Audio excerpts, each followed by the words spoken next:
Well, Revelation 9 and 16 now, we're into the second woe, and this would be the sixth of the trumpet. And we see more details now. These angels are there holding, they were bound to Euphrates, and they're getting a message at the specific time to do something. And it goes on, tells not just about the river, it says the number of mounted troops was twice 10,000 times 10,000. I heard a number. This is an actual number given to John. So this could be 200 million um, in terms of troops and numbers. It could be a metaphor or it could be literal. Now, at one time, China would have had, it, I understand, a 200 million man army. Is that possible today from around the nations of the world? Certainly it is. But it could also be a metaphor. However, we're seeing a huge number of troops. And this is how I saw the horses in my vision and those who rode them. So he saw this troop, and he saw the horses on which they're on. Here's something different about the horses. It says they wore breastplates the color fire and of sapphire and of sulfur. Heads of the horses were like lions' heads. Fire and smoke and sulfur came out of their mouths.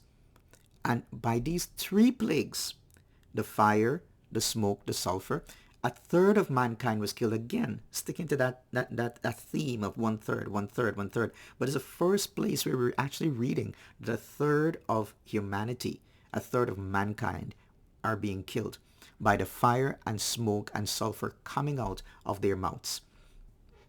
For the power of the horses is in their mouth and in their tails. So could this represent tanks, battle tanks, bringing destruction and the violence of war, the death, the bloodshed from war?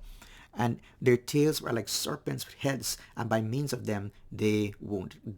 Terrible destruction as a result of these mounted troops and these horses. The rest of mankind, what's interesting now as we read in verse 20, the rest of mankind who were not killed by these plagues did not repent, of the works of their hands, nor give up worshiping demons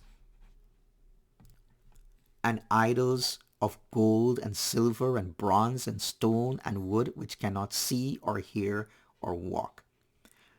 Despite all we're seeing going on in the world, all the judgments, all these things which had never happened before, unprecedented, but taking place now, still men refuse to repent and turn to God. You wonder, how much more does God have to do to bring man to turn to him, cause man to turn to him? And that's one of probably the greatest mystery of all in the world, why people choose to be ungodly. Why would people choose not to acknowledge God, serve him, surrender to him, be obedient to him? That's the greatest mystery in all the world. We'll continue with the next verse tomorrow.